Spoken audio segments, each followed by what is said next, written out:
Hello? Okay, what? Okay. So I think that I don't care. I don't give two about 490s and graphics cards and PS5s. I think that you're right there, but I think that you're absolutely wrong when it comes to stuff like concerts and stuff. Because concerts, like when you go to a concert, there's always those dumb who bought the like immediately and are just standing outside trying to now give their tickets away. That like clearly there's a issue there with the scalping that If they can, if they're able to sell the tickets for more than the original list price, that's the problem. The original price should have been higher. but if they're buying like 100 tickets and they can't get rid of the last 20 but they still made a profit, like Then the original ticket should have been higher, so it's not profitable to do that. If you can buy 100 tickets and only sell 80% of your stock and you're still profiting, that means the original list price was way too low. How else would you make money? Just think about it. Think about it logically for 2 seconds. If I buy, let's say I buy 100 tickets, okay, for $1 each, okay, but I can sell 80 of them for $2 each, and then I've got 20 that I didn't sell. I made a ton of money. Well, why the fuck was the original list price only $1 then? If I could sell 80 of them for $2, they should have just been sold initially for $2 or $1.80. I I think that it's different with like I think that this is okay for What like did I just say that was 490s and wrong? What stuff. didn't work with what I just said? So let's go with like a band, just any band, and they are like Pearl they Jam. play Pearl Jam. They play at the same fucking venue every year at the same fucking spot, and they're like $20. Well, now that scalpers like have kind of keyed in on this whole market that they can just buy all the tickets like the second they become available off of like Ticketmaster, and then they know that at least some people will buy them, Then right? why Or didn't at they just least why that they not can. list them higher on Ticketmaster then? Why not just Why list do them at they a have? higher Wait, price? I'm sorry. Let me help you out, brother. Why do they have to? Bands are allowed to set the price they want to pay. The issue is that there is an aftermarket. There are ticket places like StubHub. So this isn't about supply demand. This isn't about what the tickets ought to have been priced at. It's that there are these venues that are available because it's legal for them to sell these tickets. No one in the fucking world is saying I would have gotten the ticket if it wasn't for Scalper. It's I could at the very least have said I missed out to other fans who actually wanted to be there. Instead, I'm fighting against bot networks. They're buying shit tons of tickets ahead of time. As soon as they open, I can't compete with that. So I didn't really have that much of a fair chance if 20% of the tickets end up scooped up and on StubHub by someone who's doing that. That's the issue. And then when it comes Wait, to wait, wait, hold products, on. Wait, how is that the issue? Why weren't the tickets just listed for a higher price then? If you they say a don't need band to wants be. to sell it No, for, they don't It's need. bought it They don't out. need. That has nothing to do with it, Steven. They don't need to be listed at a higher price. then The issue is that wait, they are wait, competing wait. against people they can't compete against. If they lose out to fans, people are more okay with that than losing out to these fucking companies. Wait, hold on. Who? It's going to be fans buying it at the end of the day. Who do you think scalpers sell to? No, they had a chance to buy it at retail. The reason these tickets are still available on StubHub weeks after they've gone on sale is because the price is then increased and it slows down the ability for people to go ahead and buy it. It, Wait, hold on, wait, and stop, hold on, wait. Nothing you're saying makes sense. If a scalper is able to buy a ticket and then resell it for a profit, how are they making money if not because the initial price was too low? It's not about the you were looking at this through the wrong perspective. You think that people your comment earlier, like I don't know how far behind I was. Your comment earlier where you're like they should have just raised the price or people think that that if the tickets are, fuck. I'm brain farting. Sorry, I'm playing Diablo. You said a comment about if the tickets are If the tickets are $20 and a bot's able to come in and buy them and then relist them for $30, why didn't they just sell the initial tickets then for $30? because it's not what that's not the issue. because they're charging It's for that's. the I'm sorry. payment. That's I figured it out. It's well, you said that people think that they would be able to get a ticket if it wasn't for the scalper. It's like no, people understand there's still a limited supply. No one is under the delusion that there isn't going to be a limited supply. It's that they're competing against people that are buying significant amounts of it, and if they do want to go get it, then they have to pay a higher price.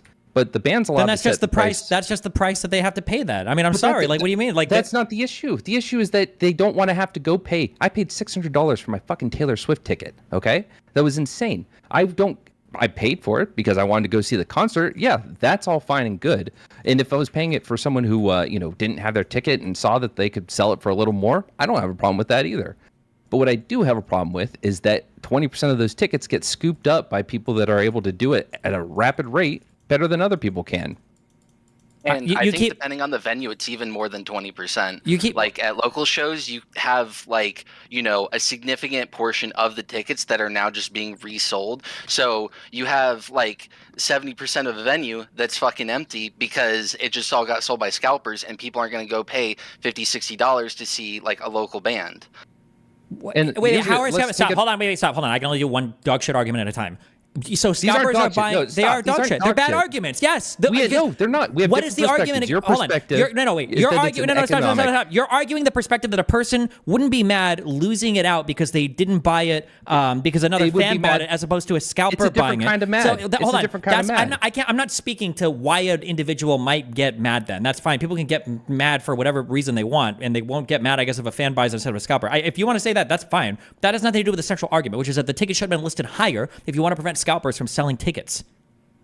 Why would you have to? You shouldn't have to mark it up to protect against scalpers. You mark And it to what you scalpers would think still is. just scalp anyways. It's a concert. It's like a once in a like this is No, this is why I said the 490s and the PS5s are different from like hold on, concerts. Stop, hold on. One because- argument at a time. Hold on. Wait. Okay. Okay. Once in a lifetime. What are you talking about? It's a concert. You don't need to see this. You won't die if you don't see this. There's a certain price you're willing to pay. If a scalper is able to come in and buy something and resell it, it means that people were willing to pay whatever the scalper is selling it for. I don't know why okay. you're. But the thing is, like, you're not understanding here is that like there's an opportunity cost as well. So if I'm working my 9 to 5 job and the tickets go on sale at 10 o'clock and then I get home at 6 and scalpers have sold all the tickets, how is it my fault that I wasn't able to get to it first because I'm working? Like, this is what people are mad about, on top of the fact that now I have to pay an opportunity cost premium for There's like opportunity cost premium doesn't even make sense here. Number one, and number two. well, you're getting charged if we go with your original example of it's $20 for the ticket and then scalpers buy it and now it's $30. Well, because you weren't like constantly hitting F5 on the page. Yeah, but if they would have you're now listed it, paying if they the would have listed it, opportunity cost of $10 if they would by have, not getting it's- fired from your job to fucking. If they would have listed it initially for $30, the scalpers just would have never bought it then. No, they would have charged 40. Why wouldn't they have charged 40? If I'm scalping, why wouldn't I just charge 40 for it? Do you think a scalper can buy and resell at any price they want? I think they don't need to. Increasing it higher, they just need to have a good enough margin for it. And Stop, hold on, wait. Do you think that a scalper can buy and relist at any price they want and always make money?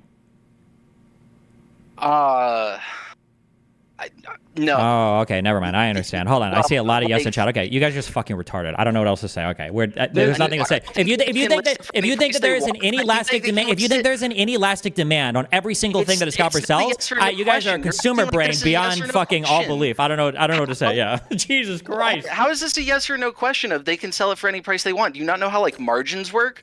Like, what are you talking? The margin? What are you talking about for a margin? There are no margins here. They're just buying and selling. The margin is literally just the difference between the sell price and the purchase price. Well, we're not operating a complex business here. What are you talking about? 1% margin. They can't sell it at a 1 cent margin, obviously. But there's like, if there's a 5% margin or whatever, then yeah, they can sell it like anywhere beyond that 5% margin that they need to make a profit. Yeah, but you can't just sell at a 5% profit if the person won't pay a 5% increase in cost or price. Well, people are clearly paying it because then why do they just sold that for the original price? Because people are obviously also willing to pay a little bit more. Then they should sell it for more. No, hold on. People don't buy things because of margins. People don't buy things because of the margins. Nobody knows what your margin is when you're buying something. You buy it for what you're willing to pay for it. Haven't you said before that people are infinitely stupid at numbers? If somebody saw a 5% margin, they're gonna be like, oh, well, it's only 5% more, so I guess it's okay. What do you think the margin is on a ticket to a performance in a concert? You have no idea. Nobody buys tickets that way. No, but like, oh my God. I don't think that this is the right way to go about it. I think you've got this look of like, well, if you want to fix it, make the tickets higher. It's like, no, this is a consumer protection issue. We don't mark up the cost of goods in a way to ensure that people aren't buying them that ought not to be buying them. What? We're talking about concert tickets. There is no consumer protection issue here. Stop. Yes, there is. We do this all the time. It's not about like, well, this is a critical good, so we must protect the consumers. No, the whole purpose of the Better Business Bureau is to ensure that businesses that many of which don't serve like some significant necessary function are still able to be, given some sort of check against fucking over their customers. The services being provided are as advertised or whatever. So what would as be far as if the what tickets would go, what would raising the cost of tickets be in violating any good it's consumer not. It's practice? not about. No. It's about. That's not the right solution. You're looking at it the wrong way. You're like, well, just raise the prices. Well, no, fuck that. Don't make it harder for people who want to buy these tickets. Buy them. Make it so that there can't be these after seller markets until. Well, you I don't already know, are let's making say- it harder for some people to buy them. What if there are fans that are willing to pay the higher price, but now they can't because the fucking retarded concert vendor or whatever listed the tickets for $10 each, but they would have paid like $50 if Then it was listed higher. the fans who are the ones who actually want to go see the concert and got there to the site were able to do so and didn't have to pay an exorbitant rate to do so. That the concert holder, that the artist and their production company were able to say, we want to set our prices at this price, and we want to make sure that scalpers don't get the tickets. So we want some law to be enacted that up until 60 days before a concert, tickets cannot be listed on any secondary website. And that like certain companies are outlawed that aren't allowed to do, they're not allowed to use bots. Using bots to buy tickets is illegal. Things like that. Those are just simple consumer protection implementations that could be done, and it doesn't fuck anyone over, and fans still get to go see these concerts. And bands are playing to empty venues. I don't think the bands playing to empty venues shouldn't be possible. I don't know what you mean when you say that. Like that's being caused by scalpers. I mean, I've been to a couple shows locally that like it definitely feels like there was scalpers because there was people outside selling tickets, but like the pit area was like open, and I'm like, how is the show sold out? But there's like What city do you live in? I live in Orlando. There's no way that scalpers are buying so many tickets that half the venue is empty. It's probably just nobody bought the tickets because nobody wants to go and see the show. And that why did they say that the show is sold out or whatever? Probably to bring people to come because it's hype as fuck. Sold out. That'd be my guess. I don't even There's need no way the. scalpers are dumb enough to price themselves out of the market. They know what they're doing. Yeah, unless the tickets are being sold at such an inappropriate price. Like if they're selling tickets for $5 each and the scalpers can resell for like 10,000 each. They might be in some cases. So one of the issues here is that Destiny is right about everything, but also like there's a moral concern that a lot of people aren't talking about. So like everything Destiny said about scalping is completely correct. Duh. Is like when you have these low price goods, you have this huge mismatch between quantity supply and quantity demanded, and the scalpers are coming in here. But the problem here is that you have this constant attacks against scalping because this offends people's sense of justice, and it might be kind of reasonable. Like, we have to ask ourselves, do we want a society where live music is just a privilege of, like, the best off? Or do we want to see, like, diverse communities, say, come to here? Yeah, but the problem is you're not exactly. The problem is people are deluding themselves into thinking how they're going to fix the problems. And because of how scalpers work, people are able to externalize all of the blame onto the scalpers and pretend that they were just disappear. It would fix the problem. This goes back to me saying that there would still be people that are mad. They would just have a more like understanding kind of mad. If you're mad, like there are these fucking yesterday, we spent about 6 hours driving around Miami, going to these different stores that sell these certain collectibles. And there are people that are doing like live streams, getting there at the stores open, doing live streams with a cart full of every item and doing like live auctions. Like, okay, this for a finder's fee, send me the money. Cool, confirm this item is whatever. You have 10,000 pages of these collectors on fucking TikTok and whatever, showing the hauls they get, doing resellers. There are Facebook groups for all of this stuff. And when you see that, and you know that in like a metropolitan area like this, there are tons of those people that are out there going, your chances are going to be higher to get it as a normal collector, as someone who's just a fan of the product, if you don't have to compete against that. Now, if you go there and it's like, hey, these go really fucking fast, it's like, yeah, they're in hot demand, there's low supply. They understand that. I've talked to these fucking people who collect these items, and they get that. But then when it's like they're watching the fucking scalpers and the resellers and all this other shit, that is, to me, like an understandable, like, target for anger. As far as the fans, they're going to be irrational people. I'm not saying everyone's fucking, a saint and going to be just like, well, shucks, a fan got it. They might still be butthurt, but at the very least, it's, fans are getting the product. not people that are just looking to okay. create First an of all, unnecessary secondary market. It's not unnecessary, and I'm just going to repeat the exact same thing I said earlier. None of what you just said changed a single thing I said earlier. It's still fans getting it ultimately. Who do you think scalpers sell to? Why don't you give a shit about fans being able to get it at the reasonable price without going through secondary markets? Why do you think that it's reasonable? No, that the why only don't you way care about it? No, why don't you care about it? Because they can't. Because having a crap shot of spamming F5 on something to buy something isn't any more fair than just saving up a little bit more money and buying it. I don't know how you can think that if anybody's never just There's tried still to a buy limited product, so then only the rich people are going to get it. And as opposed to only the lucky people, you think that's more fair? What? Yeah, a little bit. Yeah. It's not. that The is answer is no. actually the That's not convention, true. though. If you're seeing a Taylor Swift concert, think you're the already lottery's probably fair? decently wealthy. You're already decently well off. If you can spend and save $100 extra, I'm not that's talking probably more about me. fair than I'm talking about spamming the general F5 for public. it. I'm talking about the general public. No, Do I'm you not think saying. I the don't mean you lottery is personally. I just unfair, mean Destiny? what? Do you think that the lottery is unfair? Do you think that only rich people should play the lottery? Like, Well, the price on the lottery is fixed. Nobody can scalp that, right? well, yeah, but the rich people have better access to buying more tickets, so they have more of a chance of winning. So therefore they should use their wealth to play the lottery more, right? Yeah, but it's not. But the price is still fixed. It doesn't matter. It's also think you're what not ever getting your money back because of how the lottery is priced out. But yeah, What we have here is here's a simple point though, is that the scalping and the price gouging is actually occurring on the bigger events at the bigger venues, right? So that's already right there. You're talking about a privilege. You're talking about something that's going to be higher profile, much more attention, much more marketing around, etc.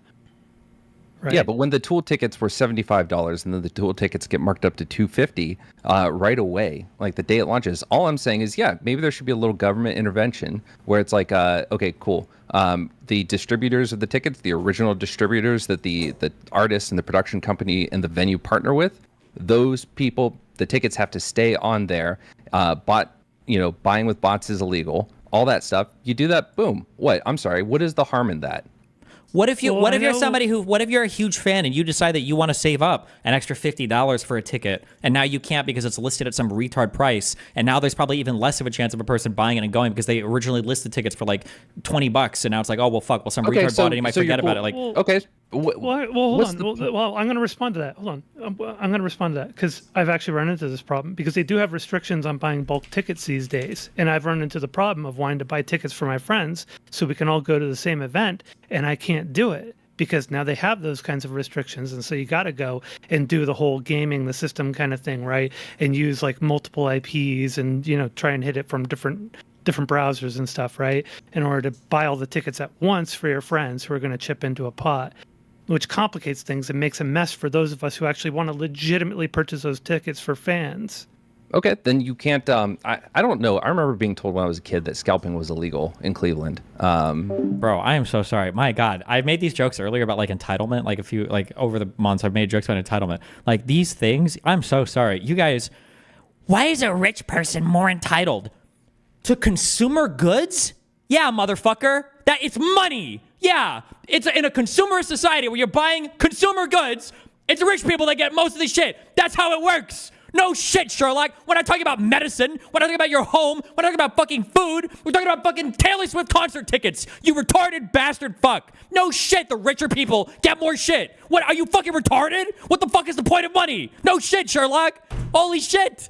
You're talking about Taylor Swift tickets and Funko Pops. Oh my God. A lot of them are going to be bought ahead of time by scalpers that have found various ways to game the system. Used to be back in the day, they had like networks of people that would go and like buy them at the ticket booths, right? And then these days they're using bots. And so they know that this stuff is going to happen. They know they're going to find ways and loopholes and stuff like that. And so they factor that in and rein the price in because of that. So it seems like the ticket pricing does factor in some amount of the scalping being a problem and that it's going to happen. I think that your audience is fucking stupid, Steven. Like, because if they are upset with me saying that I think that there should be something done to kind of curb this issue, and they're calling it communism. Okay, cool. Then what other consumer protection things are communism? Oh yes, well, I mean, it helps companies make money to lie to their fucking to line Nope, not even commercials close and to to the same line thing. their Wait, advertising. If somebody's willing Well, to they don't pay, wanna if do that, somebody's, right? if somebody's There's willing no to pay, if consumer- somebody's willing to pay a particular price for a thing, and somebody's going to list it way lower than that price, there's always going to be people doing arbitrage. That's an unstoppable reality of And any I'm not market. saying every instance of this should be taken out, but I think concerts are one of the biggest issues, and I don't see an issue with trying to curb that. Because one, there's no way to really do it. There's always going to be scalpers if I you're just listing gave tickets. a few instances that could significantly curb it. Yeah, you might be able to slow it down a little bit, but at the end of the day, if people are willing to pay more for it, there's no reason not to just list it at a higher price. Going to a concert is not a human right. It's not like a. I'm not saying it is. I'm literally saying that I acknowledge there is a limited number of people who are going to be able to do this. In general, even paying $75 for a ticket is going to, create a barrier to entry for a lot of folks, right? So you have that right off the bat. There are going to be a limited number of seats because these theaters or these stadiums only have 10,000, 25,000 seats, depending on how the size of the stadium and how things are set up. I understand there's limitations there. All I'm saying is, yeah, maybe we should make it take a little bit longer before the secondary market can kick in and give people a fair shot at getting a ticket. I don't see a problem with that. and I Stop just don't saying fair understand why shot. we You're hate lying. that. It's not a fair shot at getting the ticket. It's whoever has the ability to sit at their computer and spam the refresh faster. That's no more fair than it's less fair than somebody who can spend more money on it. It's not Then even someone fair. with a bot network, someone who gets into AWS, sets up several accounts with unique IP addresses and goes ahead and starts buying rapid fire tickets. Hey, listen, at least that guy went through some effort. That's a more little fair less than fair, isn't it? If anything, So you're it's more against fair Kamala against Harris's the guy. policies, right, Stephen? Stephen, you're against These guys Kamala are Harris's the policies Trump. on housing, where she's trying to ban certain people, outside investors, from owning homes. We're not talking about homes here. Whoa! Just thought you own hated- you, bro. wait, I thought you are hated, against Kamala Harris, aren't you? Wait, don't you think that hate, the right Alright. price is whatever people what's are it willing to called? pay for a home? Don't you hate Airbnb because it's doing this shit? Steven just got pissed on. Owned. Oh, and he's gone. So Yeah, so homes aren't the same, obviously, because there's an inelastic demand for housing. That is kind of a right. We should have places to live in. Two, there is a super limited supply of an inelastic demanded good. It's a different type of thing. Yeah. And by the way, some bands actually do make the effort to provide an early access means for the diehard fans to get their tickets. Like I remember when Mr. Bungle did their reunion tour a few years ago, they did that where you could go and sign up on their website and get an account on there and pre-order through an authenticated account to get the tickets ahead of time. And they did multiple runs of it because there were people still creating accounts and finding loopholes through that to get the tickets and find a way to scalp them. But I mean, Taylor Swift, did what they there's certain could. songs I can't listen to anymore because in order to get those early access tickets, you had to rack up points through listening to songs. Like you connected your YouTube account to your Ticketmaster account, and you had to listen to it over and over and over again to get those fucking points. sounds like a bit of a cult. Well, I mean, it was an attempt to keep the to let the quote unquote real fans get the tickets, right? And to be able to have a pick of a good seat without that'd it be so ending up on easy the to- second market. That'd So be the real so fans easy are the to get people that just around sit that. on Chrome all day, just spam listening to the song. Those are Dude, the real fan. background fucking muted, and then just Yep. every few minutes refresh. I mean, you just have the auto refresher in there. That's all you need. Set up the auto refresher, set the thing to refresh at the same length as the song. Was that around? I wonder if that was around during the Reputation tour. But either way, I'm sure it was. I think what's frustrating to me is your viewpoint, Steven, seems to only be and I am a fucking diehard capitalist, all right? But it just seems Doesn't to be sound like, like it. Sounds a bit doesn't communist to sound me. fuck you. But it's there's no part of you that seems to give a fuck. You're just no, fuck you. It's not right. Fuck you. There's no.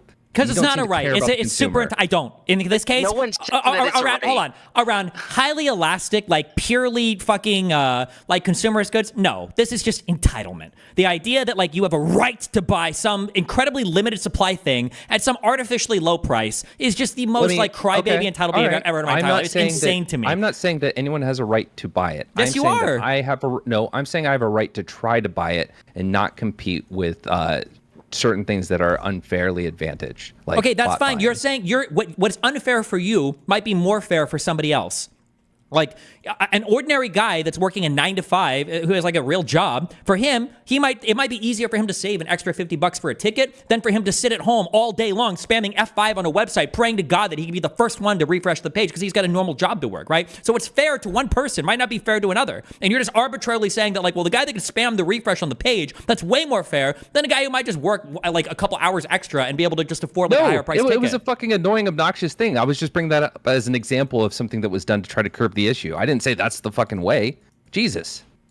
Okay, well, listen, the only thing that solves it, raise the prices, and then all the scalpers are gone. Not Boom, the only easy. thing that solves it. So easy. Limitations on what these websites can do. Well, raising the prices again, like for me, I mean, not to. I feel like maybe moving the goalposts here. I'm not trying to, but like I don't give a fuck about Taylor Swift concerts. But I think it's a problem when it's happening at like what used to be $20 local shows that are now $60, $70, $80 like local shows that like. You just, it's stupid. This is like, you know, bands that I don't really know, and I'm not going to pay that kind of money for that the concerts are suffering for. Listen, it's a 3-hour drive north for me. You're telling me that if I go to Orlando, I'm going to find local shows that are selling tickets for $70 a pop and they're empty? No. Is this really happening? I'm going to be honest. I've been a local shows. I've got a Sokol Auditorium in fucking Omaha like 25 years ago. So maybe it's different now, but you're telling me that I can go up to Orlando and I can find venues where the tickets are $70 each or whatever and it's fucking empty? There's nobody in there?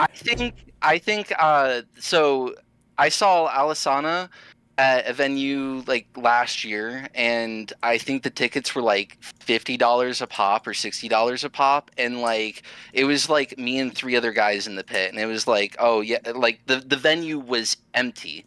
And it's like, how is this happening? There are people out front like trying to sell tickets and shit like this, but like it's empty. And this isn't I don't believe you. You're lying. I don't believe you. That there are that these scalpers have so much money. They're not even scalpers at this point. They're just trolls. You're telling me that these guys are buying up the tickets so no one else can buy them, eating a massive $10,000 loss in front of the venue, and then it's empty inside just to troll you and fuck with your friends? At that point, it sounds like you've made enemies, dog. Like it sounds like you just have people that hate you or that hate the band. I think what it is that it's the people who do this for every single event, and like they can take a loss on any, you know, like a couple events here and there because they just make so much money off of the other ones that it doesn't really matter. So the scalping happens on the bigger venues because that's where you make the money. There's just not any money in scalping on a small show. Why can't you do it at all of them? Like if you're a business, because your time is money. Why would you waste time on these small venues that don't make you any money? Well, you because can go and scalp for a bigger your venue. Business they're going is on all the time. Doing all of it.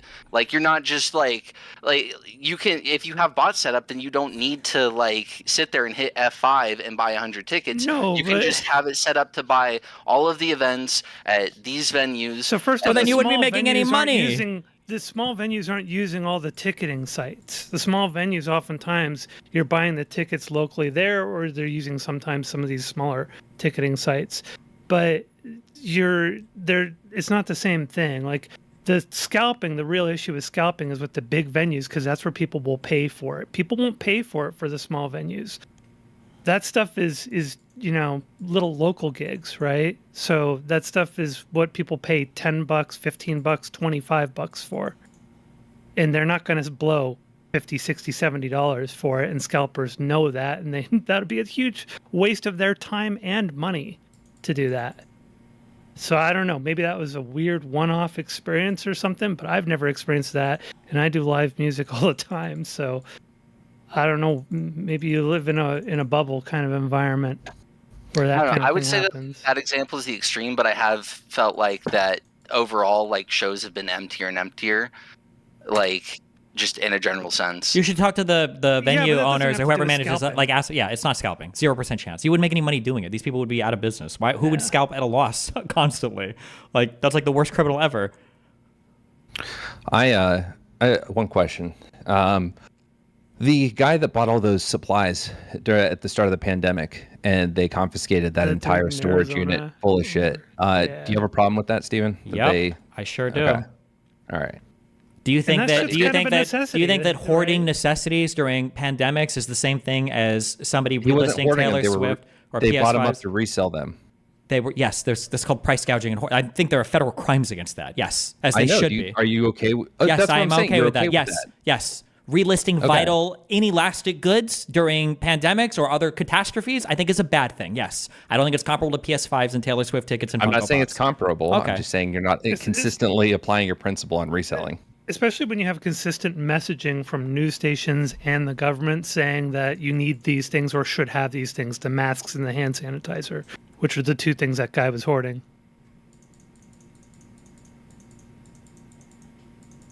Debate one. So Lycan, yourself as a diehard Swiftie with a Taylor Swift tattoo on his right pec. How'd you know When you about paid that? When you paid that $600 for the show, how much of a markup was that? For the seats that I got, $400, I think. Woof. That is huge. I was right next to the fucking stage. Wow. God damn. So, since we've established today that you're a socialist, does that make you a champagne socialist? I'm not a socialist. I'm not trying to, say that the tickets should be given out for fucking free or that there should be price controls on tickets. If an artist wants to price their tickets at $1,000 a ticket for fucking nosebleeds, fuck yeah, do it. Don't give a shit. I'll think they're a shitty person, but I fully believe they have the right to do that. All I'm saying is there should be some market protections, or consumer protections built into the market.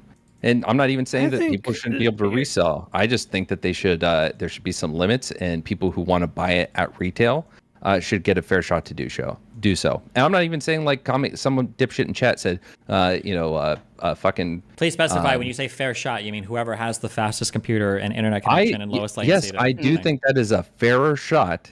So I'm sorry, we can't get to the perfect. Don't let perfection be the enemy of good, Steven. Well, there's nothing fair. There's nothing intrinsically more fair about that than somebody that's just willing to pay more for the ticket. So you say it is a little more. Yes, if you take out the people who have an unfair advantage and are able to get more, who aren't buying it because they want to enjoy the good, yeah, I think that you're making it fair for the fans. Who buys from the scalpers? I'm sorry, I don't know why you jumped to that point, because my point is being able to buy at retail. So the more chances to buy at retail. That's what I'm saying. Yeah, but you're saying it's okay. Okay, gotcha. Here's where I see sort of maybe a little bit of a gap. The consumers make the market, right? So the fact that, like, for example, I don't want to like demonize you here, but like you paid the $400 markup on that. So that meant that there was somebody there willing to buy that, and that created that demand. So I want to be clarified real quick. I got the tickets on normal way for the Reputation tour. It was the Eras tour that I had to do this because despite previous standing with the Taylor Swift organization and that having promised that there would be available tickets, you can go read the news articles about how they fucked it up, and I ended up having to buy from a scalper to get a ticket. So normally... Oh, you didn't have to. You didn't have to buy it. No. And I'm not even saying like, I'm part of the problem. I'm fucking contributing to the issue by doing this. It's like, it was the only way to get it, but I don't think these should be around. Keep in mind then, hold on real quick, keep in mind that if that scalper didn't exist, you probably wouldn't have went, right? And that's fine, because I can afford to buy through the scalpers, but there are plenty of people who can't. Sure, but I'm saying that when you're talking about like the fans, if that scalper didn't exist, you wouldn't have gone to that, because it probably would have sold to somebody else cheaper. Yeah, that like doesn't But feel I'm as okay with bad. that. Like I If think nobody was everyone's willing to okay pay with the that. $400 Why would you be markup, it okay wouldn't with have that? Why are sold you to the okay? You're missing the show either way. Why does that matter? Because at least at that point, like I know that it's not like some scumfuck way of like the artists that I love like being successful. It's like people who want to go. Like it doesn't feel like, oh man, I lost out because I just don't have the money to do it. Instead, it's like, oh, people who love it just as much as I do are going. So like there's a silver lining of, well, at least the artist that I like is like seeing success. I don't believe anybody thinks like this. I don't think so. I don't believe it. I don't believe that there's some guy sitting at home and all of his friends got to go to the Blink-182 Newfound Glory Good Charlotte concert, and he's like, man, I'm so sad that I couldn't get tickets, but at least I know another real fan is there enjoying the fucking show. I don't believe this. I don't believe anybody in the history of anything ever sold like that has ever thought that. That some kid is at home while all of his friends are playing Gears of War 65 or whatever on their PS5. He's like, God, I didn't get a PS5, but at least I know another guy got it, and he's probably enjoying the online play right now. I don't believe it. I think this is a straw man. Like, I'm not talking about that level of Zen altruistic mentality. I'm just talking about people having the best chance. David Chang, when he released his, I think, noodle bar, the only way to get a reservation, you couldn't cajole, you couldn't use connections. There was nothing you could fucking do. His own parents had to wait like a year to get into his restaurant. The only way you could do it was to log in on Tuesday and hit that fucking button and try to get your first seats. Like, there was no influence that could get you in there. I think overall, while obnoxious, that was the fairest system possible for a very hot restaurant for people to get access to. It was first come, first serve to a fucking T. So I like that. And I think that kind of should be applied to some of these Ticketmaster situations, StubHub situations. Good point. Like, and Steven, did you try to distinguish the homes things by saying that homes are inelastic? Is that what you said? Yeah. Don't you think these tickets are inelastic goods? Nope. Yes or no? They're not? They're not. But you just were given a bunch of evidence that showed that as the price goes up, quantity demanded doesn't really change. So you would agree they're inelastic, right? Okay, Mr. Lawyer Boy, careful, all right? Because now we're on the econ finance. Oh, yes? The quantity Is that demanded, a yes? The quantity demanded doesn't seem to go down as the price goes up because the initial equilibrium point was not reached. The reason why the quantity demanded appears to be the same is because the supply was never set correctly. If somebody makes 1,000 things that people are willing to pay $100,000 for, and they list them at $10,000, and then they make 20,000 things, and people still pay, whatever price for it, it's not because you could set the price as high as you want. What it means is the initial supply, the pricing was never set initially at an equilibrium point. So fuck you. So wait a second. So you think that if there were unlimited supply of these Taylor Swift tickets and they set them at like, I don't know, $800, you don't think that you would have, a pretty inelastic good there? Hold on. Can you, when you say inelastic good, wait a second. When you say inelastic good, what do you mean when you say that? Let me just. Yeah, that as price goes up, the quantity demanded doesn't change a lot.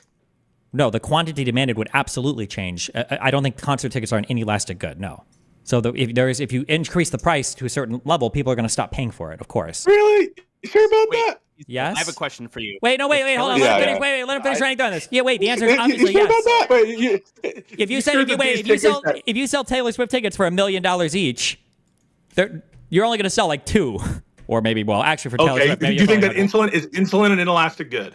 Insulin is an inelastic good. Yes, generally speaking, yeah. Okay. Is there like a shortage, and there can be there can be like limited supplies of things that are still inelastic goods, right? Elasticity has nothing to do with the supply of a thing, but yes. Well, isn't that your argument for why it is that these are just appear to be inelastic tickets? That it's because the supply is like, I don't know, low? Can you explain in one sentence why these are not inelastic goods? Hold on. Elasticity.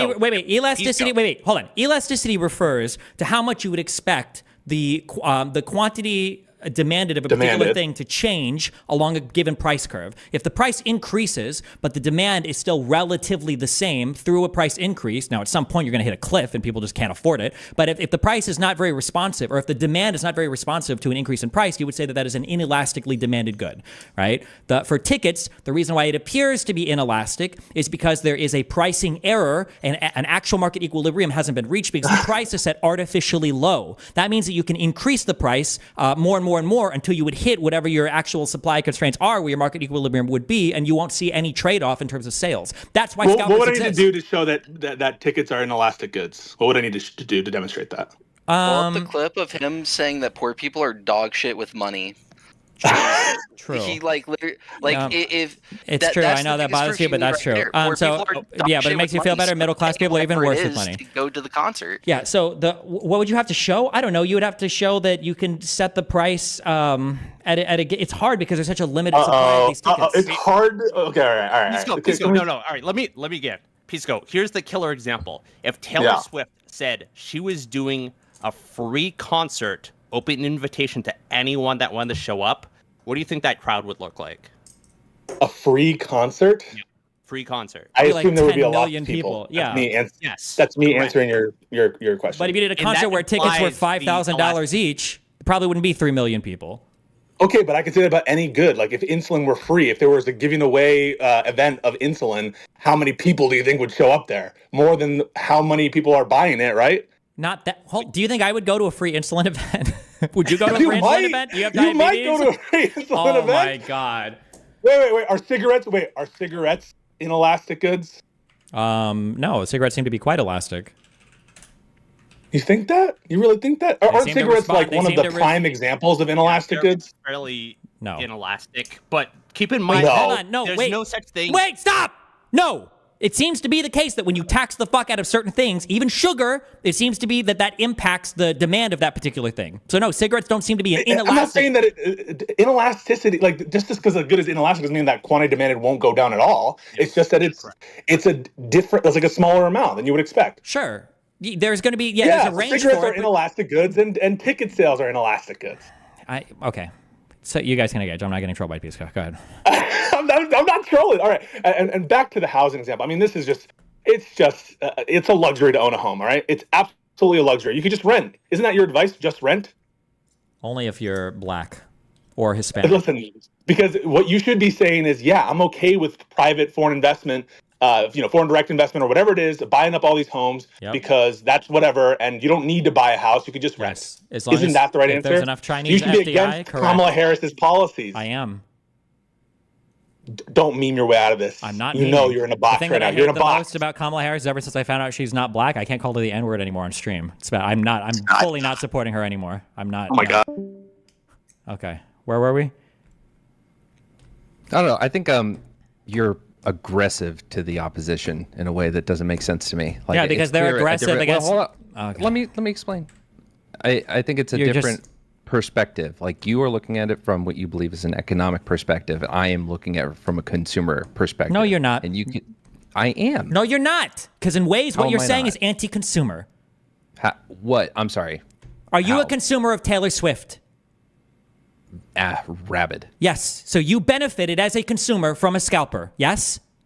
I did. And the thing Do I that you're think I should positing, have? it doesn't matter what you think, if you should or shouldn't have. You benefited as a consumer. If you would have said that the particular scalper that you bought it from was not allowed, you would have been hurt as a consumer. So for you to say that everything you're saying is strictly beneficial to the consumer and everything I'm saying is strictly not beneficial to the consumer, it's just not true. It's just a misframing of everything for some moralizing improves. Reddit argument. Mine improves the. I'm sorry. If you have a ticket, you have a venue that's going to sell 10,000 tickets. Period. No one else is getting in, right? Mm-hmm. Okay.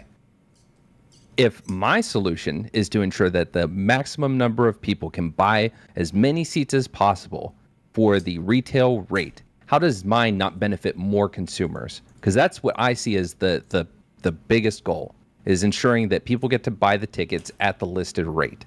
Why does it matter? Why does the listed rate have to be so low? Because consumers, no matter your plan or my plan, consumers are going to go to these concerts, right?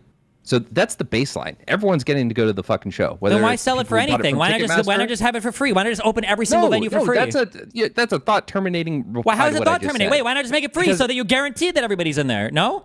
Because obviously the tickets have to be sold. The people need to make money. The people need to get paid. Well, wait, if You people have need to to make sell them money, for people need to something. get paid. Why not just make them a the little bit people more involved in the expensive? concert. Why Why not just make it more expensive? Because that hurts the fucking consumer, Steven. How does it hurt the consumer? They're paying for it anyway. They're buying it anyway.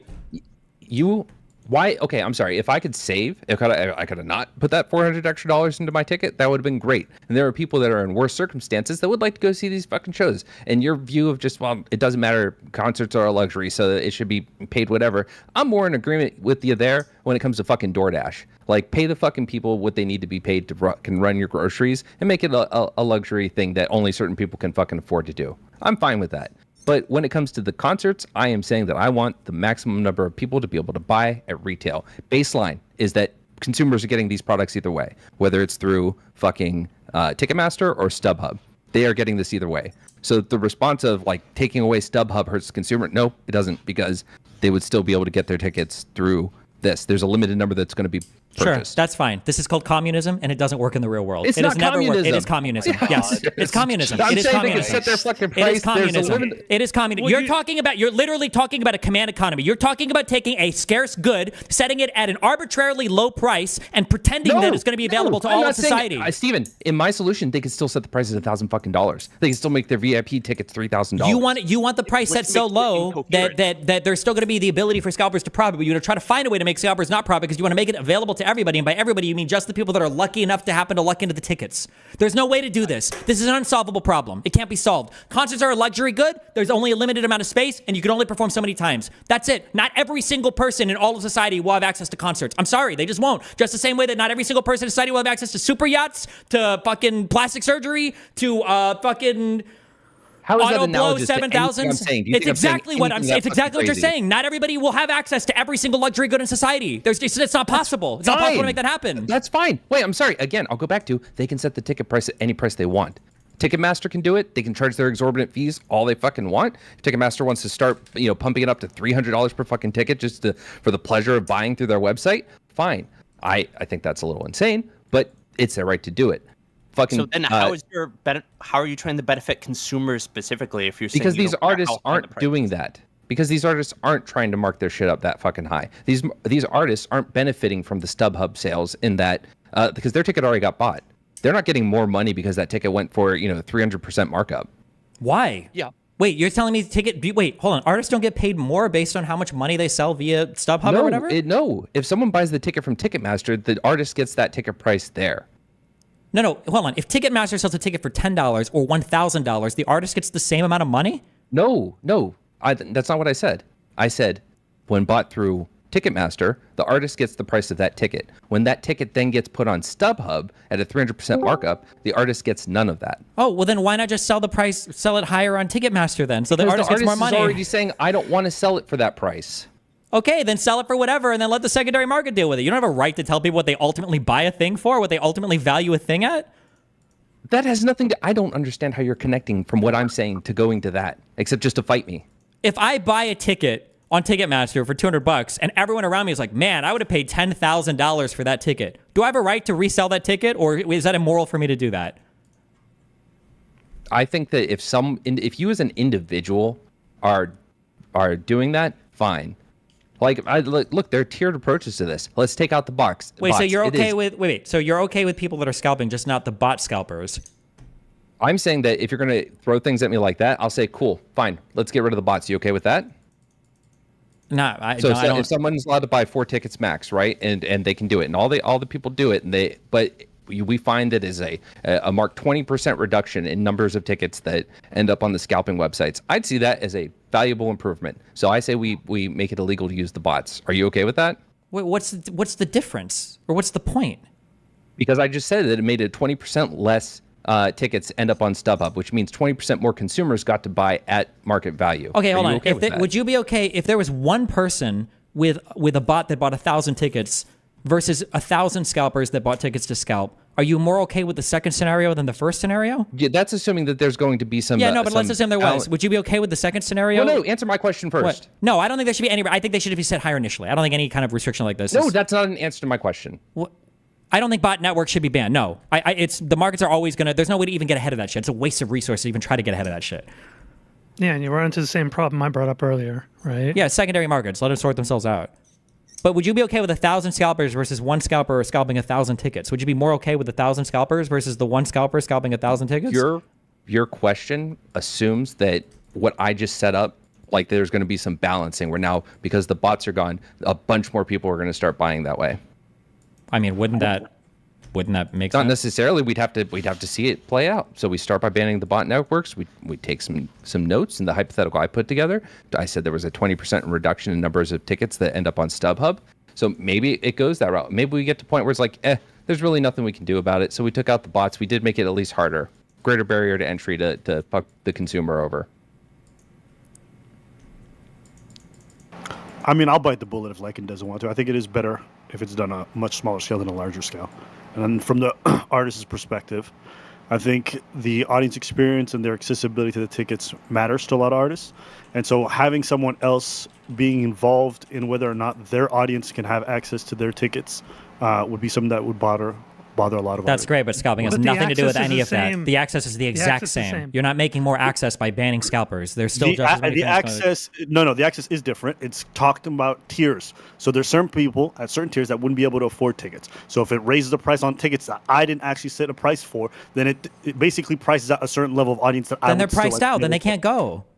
But I didn't choose to price them out. Some arbitrary person who has nothing to do with my business and the venue that I made a contract with has decided that price. That's the issue, Steven. If I want to set the price ticket at $2,000 and nobody shows up, that's my choice. If I want to set it at $50 and the venue agrees and then we set that price, then that's me doing that with my audience in mind. Then go play in a bigger venue. There's a limited space. You don't own the space. Like, I mean, what do you? That's your choice. You're listing the space. That's how many people can hold. Like, what? I mean, but then you run into you literally then run into the housing problem because let's say you're playing in a city. You have small, medium, and large venues, but the difference between those small, medium, and large venues can vary so much. So you might not even be able to play at that city. So again, you're just increasing the barriers to entry for those people.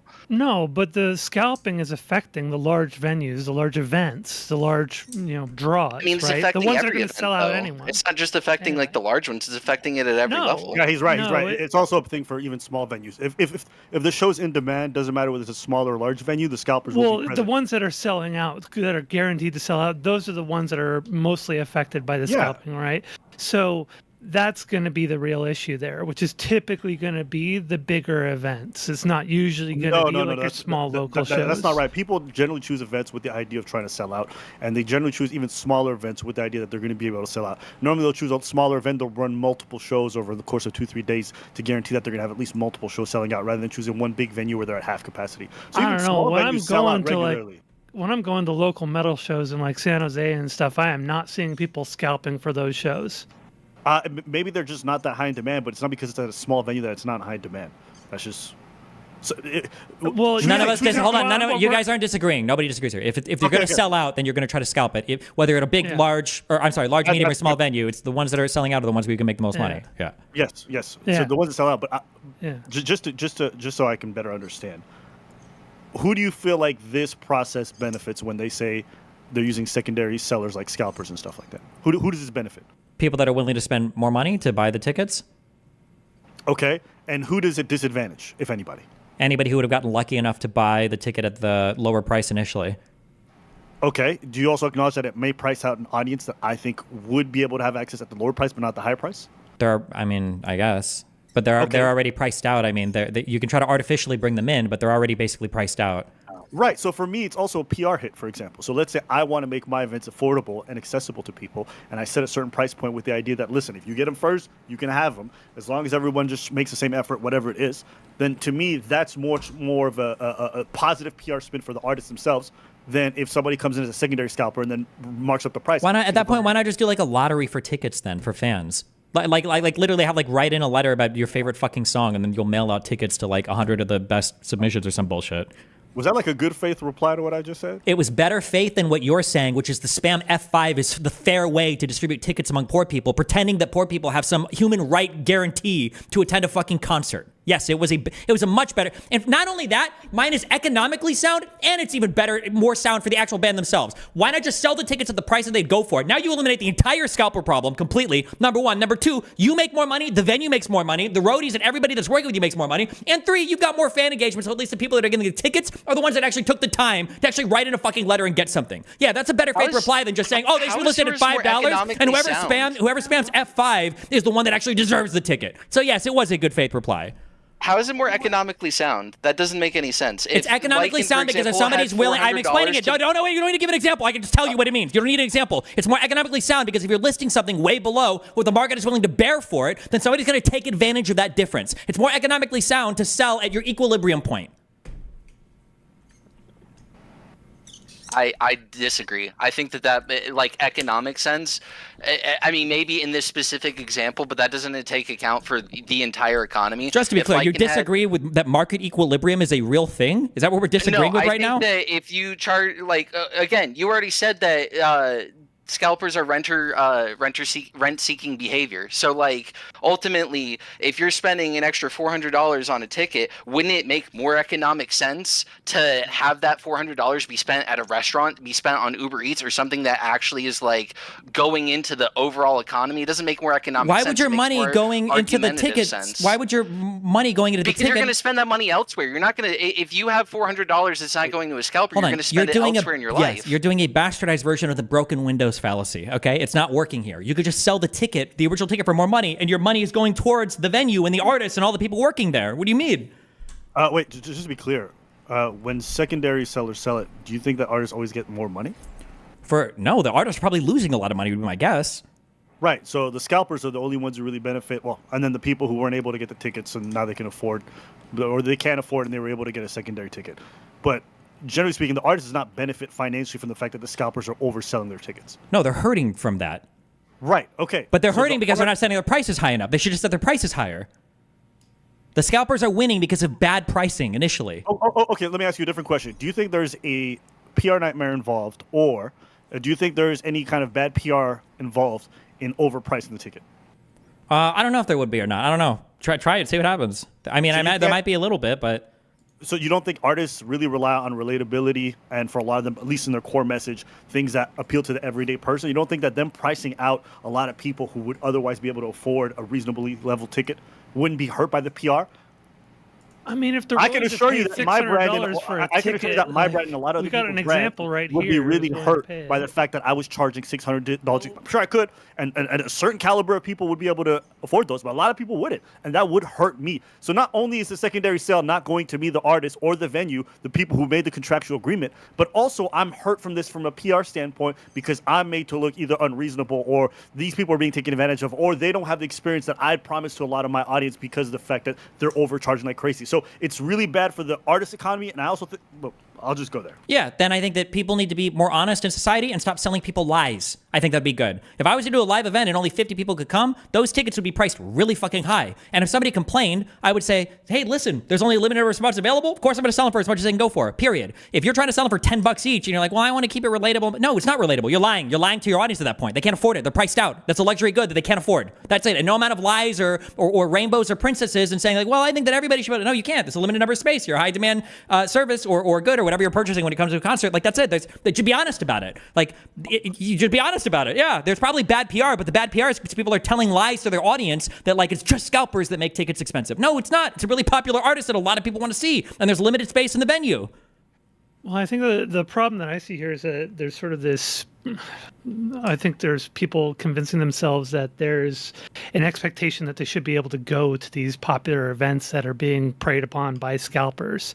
And like, I don't know, when I just think about it from my perspective, when I was poor, I didn't go to big events. I went to little small events that, had local bands that nobody really knew except for, that we could get in for $5 or something, right? I couldn't even dream of going and seeing Metallica or something because I couldn't possibly afford that. It was just way out of my price range. So if you can't afford to go to a higher price show because the scalpers are making it too expensive for you, that's just part of the market, right? That's the way that works. And that's the way it's always been. Like even going back decades, we've had this problem the whole time. It's part of the market. It's like a secondary market on top of it, right? You don't have to go to that show. You can go to local shows and support local bands and help build them up. People don't want to do that. They want to go see artists that they think are worth watching. But also, when you go to local shows, people and then want that band gets Lamborghinis big, but can't afford them, right? But should we price down the Lamborghinis so everybody can have them? But what happens when you go to that local show and then the band blows up and now you can't afford their tickets? Like, I think that that's where my issue is like, it's kind of dumb because like, I've been here the whole time. Like, I was here at the 10 people shows and at the 100 people shows, and now it's like stadiums and it's like, oh, I can't afford it. Like,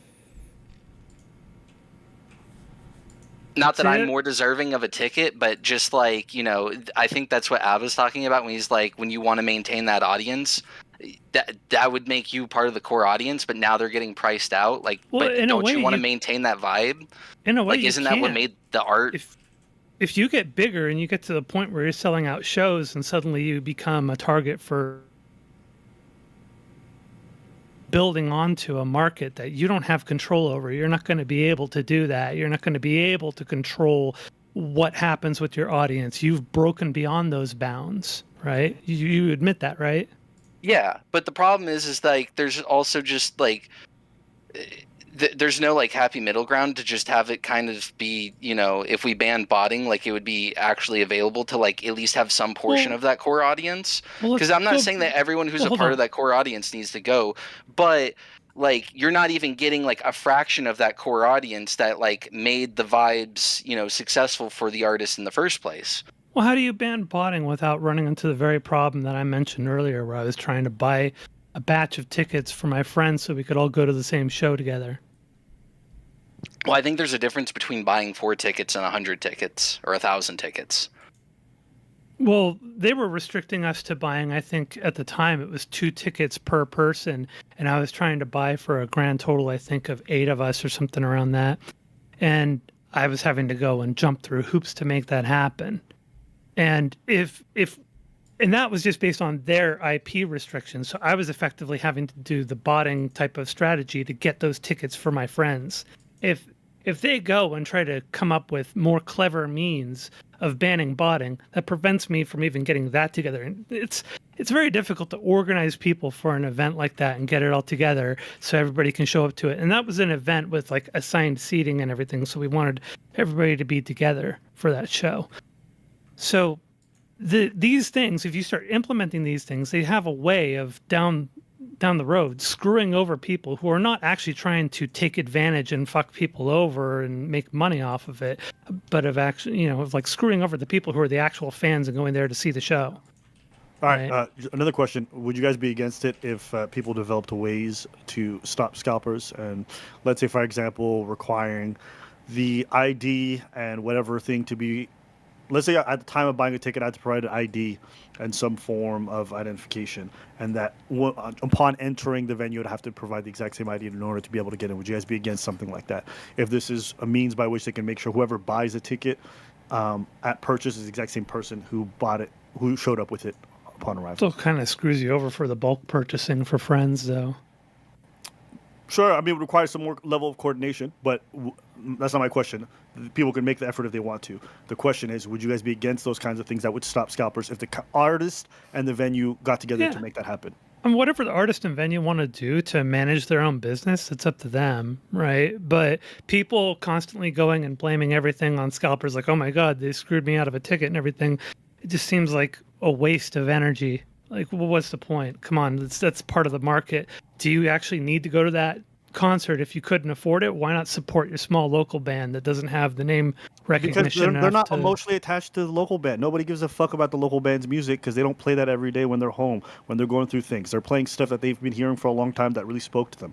And a lot of these artists that are bigger on a bigger scale make music that appeals to people because it's music that connects with them. These guys on a local, well, I know you might appreciate them, but most of us don't care to see guys who it's their part-time job and they're just not that good. I just don't care to pay money to go watch them. But that's so part obviously of the everyone's going to privilege, want to invest right? money into artists. Just because it's a privilege doesn't mean we can't make it better for the consumer.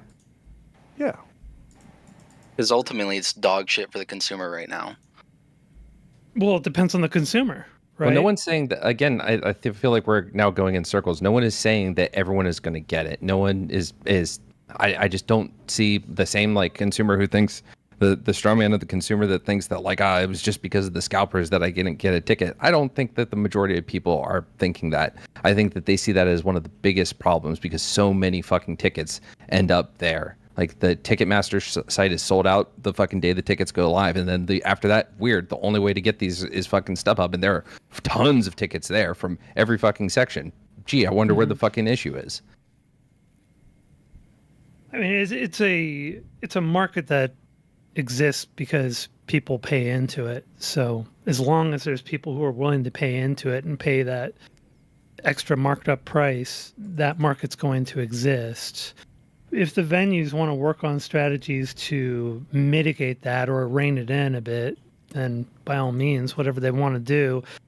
But if they end up doing things that end up further penalizing the actual fans who are going there to try and buy tickets for themselves and their friends so they can go see the show, and that kind of sucks. I don't know. I don't know if this has been done. Like maybe some solution is that, you know, the ticket, like buying the ticket comes with an agreement and like these tickets cannot be sold on reseller websites at rates higher than retail. Something like that. I don't know if that's ever been done or how that would be enforced. Don't they already do this with some? I feel like when I saw Louis C.K. in Madison Square Garden, when you buy the tickets, it's like emailing you like a fucking barcode with your name and everything on it. I don't know how you even resell these, but maybe there are ways to do it. I don't know. Do you send the email? Yeah, they don't check Can you your forward ID or anything. I think Taylor Swift and a few others have been trying to combat scalping, and like I guess my question was just like, do you have a problem with that, Destiny? That they're trying to stop that. You can do what you want. I don't necessarily have a problem with it, but I mean, like, you're never, ever, ever going to solve scalping if you're setting your tickets at such a low price. It's always going to be an issue, and people can complain and cry about it all they want, but it will never go away. The question, I'm not saying you can solve it 100%, but if they can even reduce it to a great amount, you don't have an issue with them doing that, correct? I guess not. No, I mean, if they're able to do it.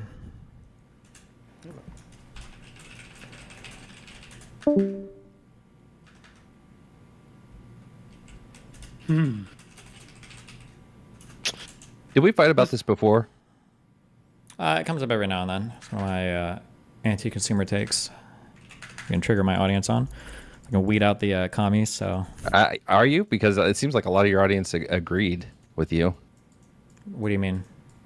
I mean, I don't know. Were you getting one guide earlier? Because by looking at my replies, I think the majority of the audience agrees with you.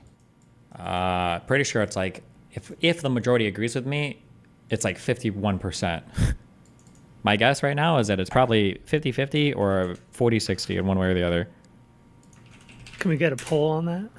It feels like every time when it's Steven by himself, chat's just shitting on him, but if somebody else joins, chat's shitting on whoever joins. Yeah, especially like him.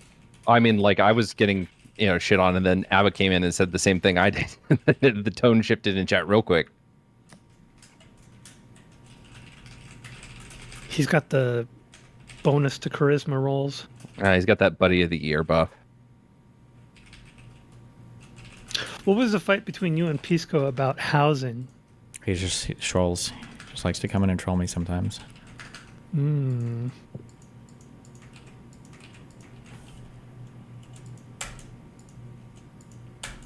Well, Because Steven's housing takes are bad.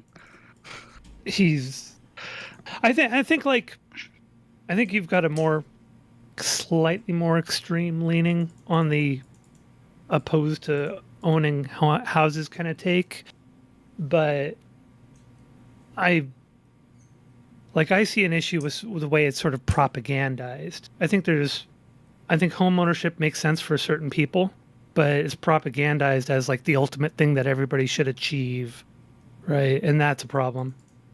And I don't think people should be striving for that. Similar to other types of things, like college is another one of those things. Like that's super propagandized as well, or like job fulfillment and such. I think home ownership is one of those things where it makes sense for certain people, depending on what it is you want. I don't think if you're going to live in a city all of your life, I don't think owning a home makes a lot of sense, unless you want to be a landlord in the city and own lots of property there to make money off of that. But otherwise, it makes sense to just rent if that's the case. Home ownership otherwise would make more sense in like a suburb for multi-generational family type situation, or if you're going to want to have some land for something. My biggest two gripes with Steven's take on home ownership is one, that he thinks that people are only doing it for investment. I don't think anybody I've is never realistically. literally said that in my entire life. But good, You said knock that down. people buy homes as investment.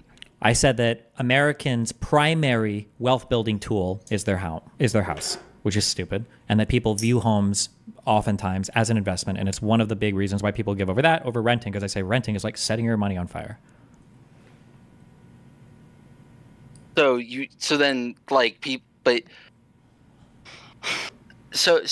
essentially you're not even saying that like people are buying it for invest. Then why are you so against people buying homes if that's not even the primary purpose of why people are buying homes?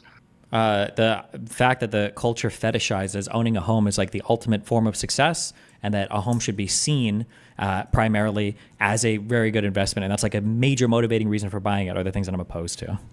It's a good way of putting it. Fetishize. That's what I should have used. I think the only reason I want to buy is because everywhere I live, and this is before like the pandemic, the rents can go up exorbitantly. And they've been doing so the last 2 years in Florida. I think they were before I even moved here. So getting a house and having a fixed price and not having to deal with that changing would be really nice. Otherwise, I really don't care about owning a home. and you probably Sure, but I shouldn't. mean, buy a like home rents can for it. also fall, and I mean, it depends. I mean, it just it depends on the markets, right? The other. Oh, I was just gonna say the other thing that I disagreed with about this was from the argument from the other day, with I think his name was like Big Al or whatever, that 30-minute conversation before that one debate, where I think you made the argument, Stephen, that people can't, like, if an air conditioner goes out, people can't afford that. But I don't think that's true at all, because like the God, I'm forgetting it now. But basically, one of the government agencies basically did like a survey, and the average American has over $5,000 in like saving. So like if they can't afford, to do repairs on a home with like the money that a government agency said that the average American has in savings, then like I don't know. I just thought that argument was also just wrong, because that doesn't make any sense. The average American has $5,000 in a savings account that they could spend at any time on. I don't know if it's a savings account or just like $5,000 in liquidity or whatever. But basically, They might be like, able to throw it on a credit card or something, probably, sure. But I mean, it's still expensive. You still have to spend the money.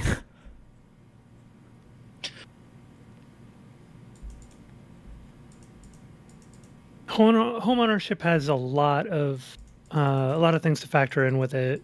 So you got to do your own repairs. You have to pay potentially property taxes depending on where you are. You got to deal with a lot of issues with regard to environment and such, like what happens with the environment, earthquake damage, etc., flooding, fires, you name it. All that stuff is on you. You got to deal with it. You got to deal with different forms of insurance potentially. And so these are things that you all have to kind of factor in. So home ownership is a really big thing to buy into, and it's just a thing that like oftentimes isn't really talked about. And so people are sort of chasing this dream of owning a house, and it's not really talked about all the things that go into home ownership, and like why it is that you might want to own a home versus maybe why you wouldn't want to own a home. So I think if you want to, like, the goal for owning a home shouldn't be to own a home, because that's what you're supposed to do. It should be because you want to have a house that you can have your parents and your kids in together or something, and have something that you can pass on that can house multiple families, something like that, or that you can grow food on. Something have more purpose to it than that. It was also that could be used as a way to pass down income, way to shelter income, another way of utilizing land and property ownership. Growing income is another way, but it also depends on where you buy and when you buy. But overall, property investment does grow over time on a longer scale. Careful. It sounds like you're talking about homes as an investment, which Destiny's not a big fan of. It depends, again, on where and when you buy. But yeah, on a longer timeline, it does tend to go up over time. But there are also areas where you can buy where that would be a very bad idea, where it's high risk. Well, one important thing to realize is that when you rent, you're paying for everything. If you're renting from a sophisticated landlord... Well, that was what I just said. Yeah. Oh, wait. Well, I'm thinking no, I was saying, yeah, with purchase. If you're renting from a sophisticated landlord, they've already priced in every repair, all the property tax, all of the time, their wages for the super, et cetera, et cetera, et cetera. Like, you're not actually getting a good deal on these. Like, the cash flow itself might go up and down. It depends. So some investment properties, like if they just bought it and they bought it on a mortgage and they bought it with a rather large mortgage, then yeah, you're probably not going to get a good deal, and they're rolling in a whole bunch of stuff. Especially if it's an older property that needs a lot of repairs or something, or if it's got a homeowners association that is in an older unit, right? And so that could cost a lot more. But if it's something that they've owned for a while and, they have it outright, the title is in their name, so they don't owe anything, then you might actually be getting a pretty good deal, and you're not actually paying that much because they don't owe anything on it. Maybe they're just paying property taxes and then a few maintenance costs or something. I think Like the Wait, hold there are on. a ton Just like correct. No, you should always be getting a somewhat bad deal on rent by definition.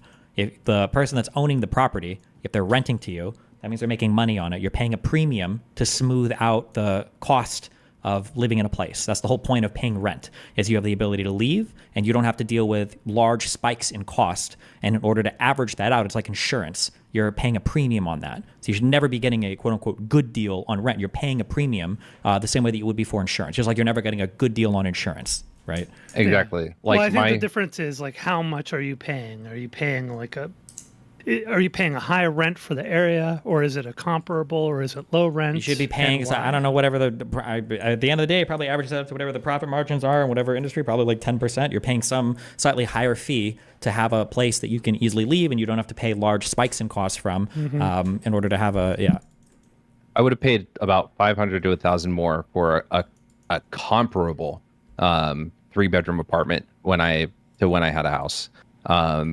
The house, and I was never going to have as much square foot. Like it was a townhome. Like the living room and the kitchen were one level. You're just not going to get that kind of space at an apartment. So you're going to pay a lot more for the apartment. So that's like a benefit, I guess, to the house part, is you're not paying as much. Plus, if you buy new construction, or if you have really good inspectors when you buy it and it's not that old a home, like, how long do I have left on the roof? How long, am I going to have on this water heater? Things like that. You have more control. You have more ability to do proactive maintenance, to take care of things. Everything else with the apartment, it's kind of, you're paying more. It's all up in the air. So you kind of have that control to be mindful of what you're going to have to take care of in your place. And that extra money can go into savings. That can go into, being ready for any of those repairs. So if your roof is going to go in 10 years, you start saving. It's like, okay, time for the roof to go, and you're ready for it. Like, so yeah, you have to take care of all those things, but you also get a little more money and a little more time and to plan for those things. Here in apartments, like, I don't know when the fucking air conditioning is going to go out, but I've lived in 2 apartments where well, hold on. For apartments, you don't have to plan for any of those things because they're not your responsibility. No, I know. That's what I'm saying. I'm just saying that, like, I don't know when that's going to go out. It happens all the fucking time, but that's baked into my cost that they're fucking taking care of it. At my place, I can be mindful of that and hopefully be financially prepared. But I'd rather pay. I like the apartments for the ease of moving because I've not stayed in one place for too long, and so I can go from this location to that location, and moving is super fucking simple. I don't have to go through the hell of selling a house or deciding if I'm going to rent it and then going through a management company to rent it out. So, like, I don't know. The only thing that I worry about with home ownership, aside from, like, it's hard to rent a good home that will have, like, the right yard in the areas that I want to live in, is that when I'm retired, I'd like to have a place that is already taken care of. Like, I've paid it off, and I don't have to worry about that in retirement. The nice thing about home ownership is it is yours, assuming that you've paid off whatever mortgage you have if you bought with a mortgage. So it's yours, technically. You own the title. And so it's a lot harder for you to lose that. However, it is a lot to lose potentially. Like if you have to pay property taxes and you don't pay it, the state can take it from you and put it up for auction. So that's a huge thing to lose because you just sunk a whole bunch of money into that, right? But it is yours. And so it's very hard for someone to take that from you. Why does no one make the argument like that? Because for me, like, one of the big reasons that I want to own a home is because, like, I don't like the fact that, like, you can't do anything to an apartment. You have to get, like, in some places you can get approval from the landlord, but ultimately you run the risk of, like, losing your security deposit to, like, put up curtains and shit like that. Like, is that... I know that feels like small shit, but ultimately the security deposits of renting your whole life are going to add up to a lot of money, too. Well, typically, as it depends. So if you're a renter, I don't know, it depends on the renter. But oftentimes renters are moving around a lot, so aren't usually doing a lot of modifications in the first place. So that kind of thing wouldn't really matter. But if you own a home, you're usually settling down. And so you're going to be doing modifications because you're going to be there for a long time. So that usually is something that's kind of bundled with the fact that you're a homeowner. You're going to be doing a lot to the environment because you're going to be there for a long time. Well, that's what I'm saying. But, like, you don't have those opportunities as a renter. Like, It seems like its Yeah, renting's but- like kind of dog shit for that. But also, as a renter, built into the renter's market is you're going to move with that market. You're going to move because you're going to find cheaper rent somewhere. You're going to move because this isn't your permanent home, right? So the things that come down to like modifying the environment, doing changes to the house that you live in, don't even really matter that much because you're a renter and you tend to move around and chase lower rent costs and better places to move and stuff like that, as opposed to sitting in one place long enough to modify the environment that much. So they're kind of two separate things entirely. Right.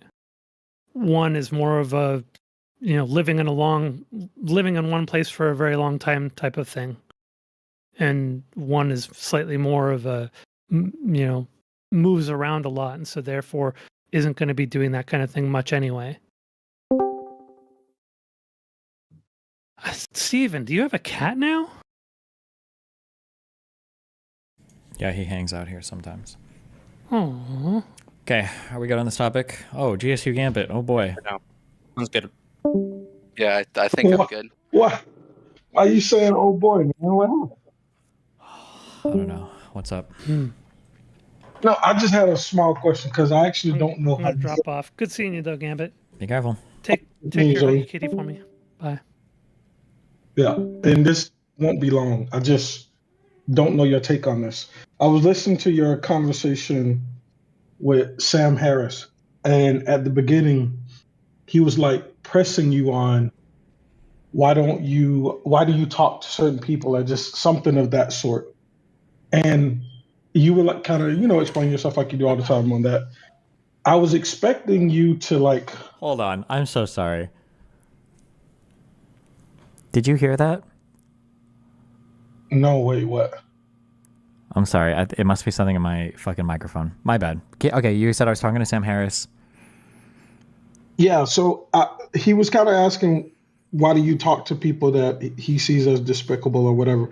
I was expecting you to fight him on that, and you didn't, and I was a little bit upset. And I thought your opinion on this was not only do you talk to people who you think are like potentially reprehensible, but that you also think that's the way that we should kind of heal our like divide or whatever, right? I would have to go back So I and was listen, but expecting- like typically, what was my response to when he said that?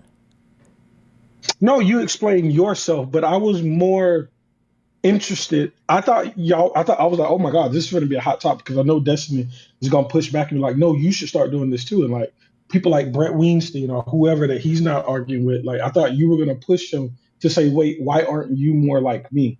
But then the conversation kind of just ended. Well, Sam has intentionally moved away from like that combative stuff because for him it's like mentally super unhealthy, which I can understand, right? But I think he's made a conscious decision to step back from stuff like that. Yeah, but I wanted you to fight him on that. But Why? maybe, What do you mean? okay, It's so up you're to, saying, I think everybody can deal with however, like if something is mentally unhealthy for you, like if you find you're being made like fucking miserable by a certain style of engagement, I don't think you have an obligation to engage in that way. And he's not like dishonest about it. It's not like Crowder or all these other guys who are like, oh yeah, we'll debate anybody, but then they like won't. So I think it's okay if you don't want to do that style of conversation. Okay, gotcha. Yeah, okay. No, I told you this would be really quick. I thought you were stronger on this. Oh no, I think everybody has stronger. I don't mean like everybody has like a role and people do different things well. I don't think everybody has to be like the debater archetype. It just depends on what your strengths are. Yeah. I think he has. I think if you want the world to be a better place, there's a level of negative emotion and mental load and whatever that I think we should have with the hopes that the conversation that we're having are going to make the world a better place. I agree, but that you're talking about an insane level. That's a huge load right there. A good one that you're talking about him taking on. That's not just like a minor thing. Like getting into adversarial conversations online it's a hard thing for a lot of people to do. No, not online. No, like not on Twitter. But I'm saying like there's many people that have called him out that he used to be close friends with, and his whole stick was, yes, we're all a part of the intellectual dark web. We have difference of opinions, but we can argue amongst ourselves and stay rational. Yeah, And but then hasn't he when- separated himself from all that IDW stuff and everything? Yeah, I know, and I view that somewhat as cowardice, and I thought you would too. And like I said, I agree that there's a level of like negative interaction that can make you want to get away from the space, and maybe he has reached that point, but I don't know. I don't know. Yeah. But yeah, that was all. Okay. Are you voting for Kamala?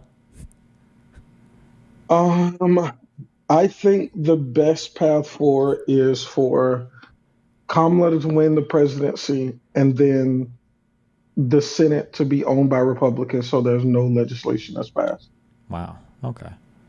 So you're voting for Kamala, and then you're going to vote Republican down ballot. I can't bring myself to vote Republican, but that's what I hope happens. Okay. I'll take it. I'll take it for now. Yeah, Okay. that's crazy. Okay. Wait, so you're like super pro Kamala?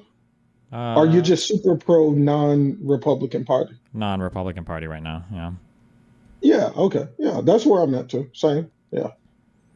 Okay. Well, I love Cool. you, buddy. All right, love you too, bro. Talk soon. Be careful, bye.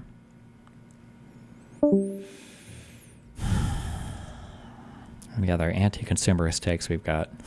Let me weed the weak and the commies out of my fan base, one take at a time.